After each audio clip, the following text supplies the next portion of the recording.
For the first time in NASCAR history, the sport may be handing control to someone outside the family that built it. This isn't just a leadership change. This could be the moment NASCAR finally breaks from its own DNA. And it's happening right after one of the most turbulent years the sport has seen in decades. Jim France is stepping down as CEO of NASCAR after nearly 8 years in charge. He'll remain chairman and majority owner, but the day-to-day power is shifting. Taking over as longtime executive Steve O'Donnell, a veteran who's been inside NASCAR since the mid-90s.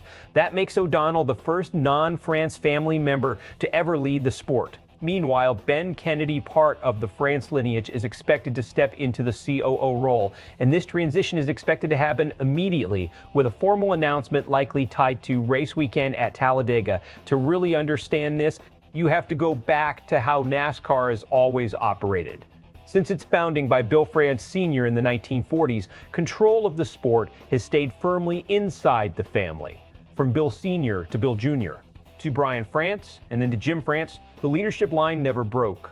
That continuity gave NASCAR stability, but it also meant one thing: centralized control. Jim France stepped in back in 2018 during a crisis moment after Brian France was arrested. His job was simple: steady the ship, and for a while he did. But over the past year, everything changed. The lawsuit involving 23XI Racing, co-owned by Michael Jordan and Row Motorsports, changed NASCAR's entire business model. Teams pushed back against charter agreements, revenue distribution, and what they saw as too much control from the sanctioning body. And when that case ended in a settlement, one that heavily favored the teams, it sent a message: NASCAR's authority isn't untouchable anymore. Now add this leadership change on top of that. This isn't just timing, it's pressure. Let's break down what this really means, putting Steve O'Donnell in charge. Signals a shift toward operational leadership over legacy leadership. O'Donnell is not an outsider, but he's also not tied to the family name. He's built his career inside the system, working through competition, rules, and business strategy. That gives him credibility in the garage, but it also puts him in a difficult position because now he becomes the face of NASCAR at a time when teams are actively pushing for more influence. Here's the strategic angle. This move could be NASCAR trying to modernize its leadership structure, making decisions faster, negotiating more flexibly, and adapting to a sports landscape that's evolving quickly. Think media rights, fan engagement, and competition formats. But here's the risk.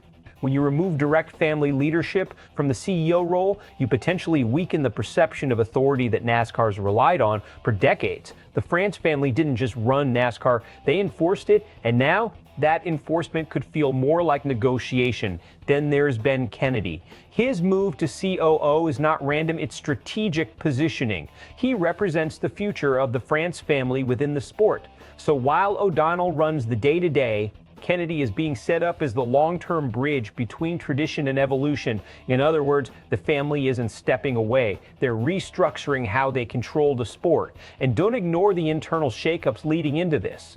Steve Phelps recently exited after controversy tied to comments made during charter negotiations. That left the leadership vacuum at a critical moment. So this isn't just a planned transition, it's part of a broader reset happening inside NASCAR's executive structure. Reactions to this are going to be divided. Some fans and analysts will welcome it. They'll see a fresh leader, a modern approach, and a chance for NASCAR to finally evolve beyond its traditional structure.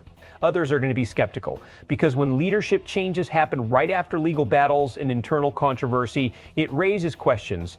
Is this progress or damage control? Inside the garage, team owners are watching this closely.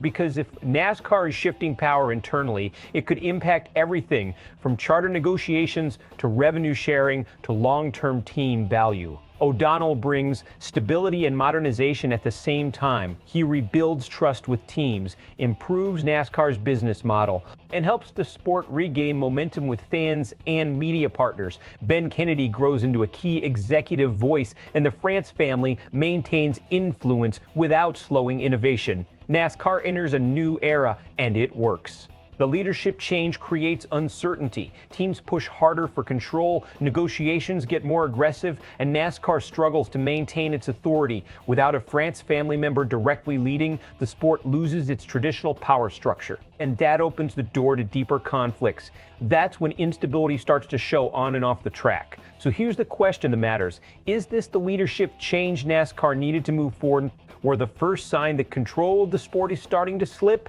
Because once you change who's in charge, you change how the entire system operates. Drop your take in the comments. Is Steve O'Donnell the right choice to lead NASCAR into its next chapter? And for more sharp, in-depth coverage of the biggest stories in sports, subscribe to SportsWire USA.